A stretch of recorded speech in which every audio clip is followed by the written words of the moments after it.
You know how sometimes it's tricky to tell a good story about something that happened like yesterday?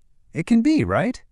Well, today, we're going to figure out the secrets to telling awesome stories about the past. And we're going to do it by kind of listening in on a chat between two friends, Priya and Rohan, to see how they talk about their weekend. Okay, so this is where it all starts, with our friends Priya and Rohan. Priya kicks things off with what seems like a really simple question, but pay attention to how she asks it. That's our first big clue to telling a great story. Let's check it out. So in their little weekend chat, Priya doesn't just ask, "What did you do?"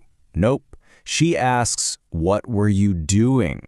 And that small change, it's super powerful because it tells us she wants to know about something that was already happening, something that was going on for a while. That phrase, "were you doing?" that's our first major clue. It's kind of like when a painter starts with a big, broad background for a painting. Priya's setting a scene, letting us know that we're about to hear a story about an action that took some time.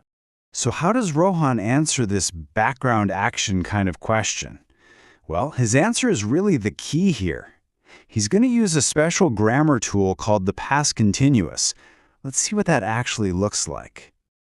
The past continuous is perfect for setting this scene. It's all about those long, ongoing actions. You know, like watching a whole movie, or reading a book for a good hour, or maybe your mom cooking dinner. It's like the background music of your story. And you know what the best part is? It's so simple to make these sentences. You just take the person, add was or were, and then pop an ing at the end of the action word. So, I was reading, or maybe they were playing. See, you got this.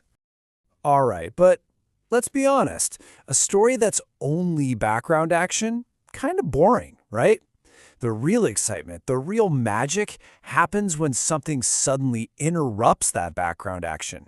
A shorter event that just pops into the story. Let's see what happens next with Rohan. And there it is. Rohan gives us the perfect example. I was watching a movie. That's our long background action. And the interruption? Boom. My dad came into the room. That was the short, quick event. It happened, and then it was over. Just look at how these two tenses work together here, like a team. The past continuous sets the stage, and then the simple past comes in with the surprise, the main event. I was playing when he knocked. My mother was cooking when I woke up. This combo, this is the secret sauce for making your story exciting. So, the most important thing you got to remember about this second tense, the simple past, is that the action is totally done. It started in the past and it finished in the past. When his dad came into the room, that action was complete. It was the main event of that moment. So what if you want to say something didn't happen? Well, the rule for that is actually pretty cool. You just put did not right before the action word, and you keep the action word in its original form. So told becomes did not tell. Came becomes did not come. It's a neat little trick, right? Now, just when you think you've got the whole picture, Rohan adds another layer to his story. What happens when your story about the past needs its own backstory? When you need to talk about something that happened even earlier? Let's find out. Okay, now it all makes sense. Here's why his dad was angry. Look closely at what Rohan says. I had hidden his keys. See what he did there? He's telling us that hiding the keys happened before his dad even came home. It's like the past of the past. This amazing tool is called the past perfect tense. You use it when you're already telling a story in the past, but you need to jump back even further in time. It's literally the story before the story, and it gives your listener that super important background info. Okay, this timeline makes it super clear. Just follow along. First, way back, the earliest thing that happened, Rohan hid the keys. For that, we use past perfect, had hidden. Then, a little later in the past, his dad came home. For that, we use simple past, came. And finally, right now, Rohan is telling us the whole story. All right, so we've peeked inside the storyteller's toolbox. We've seen the long background action, the short interruption, and the story before the story. Now, it's your turn to put on your detective hat and solve a couple of grammar mysteries yourself. So I've got a couple of sentence puzzles for you. Think of it as a fun little challenge. I'll show you a sentence with a blank, and you just have to figure out the right words to finish the story. You ready? All right, first one up, take a good look.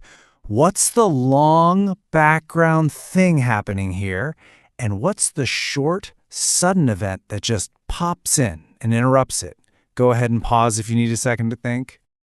Yes, you got it, right? She was working. That's the long action, the past continuous. And the dog entered. That's the short, interrupting action, the simple past. Awesome job. Okay, puzzle number 2.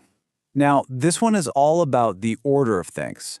Read it carefully and ask yourself, what happened first? Did you reach the station first, or did the train leave first? The order is everything here. Exactly. The train leaving happened before you arrived. It's the story before the story. So we absolutely need the past perfect. Had already left. You are totally getting the hang of this. See how it all just fits together? These tenses aren't just some boring rules in a textbook. They're your secret weapons for telling a great story. They help you put everything in the right order so anyone listening can follow along and picture exactly what happened. So remember, every verb you pick is a chance to tell a better, clearer story. The next time you're chatting with a friend about your day, think like a storyteller. What was the background action? What interrupted it? And hey, was there a story before the story?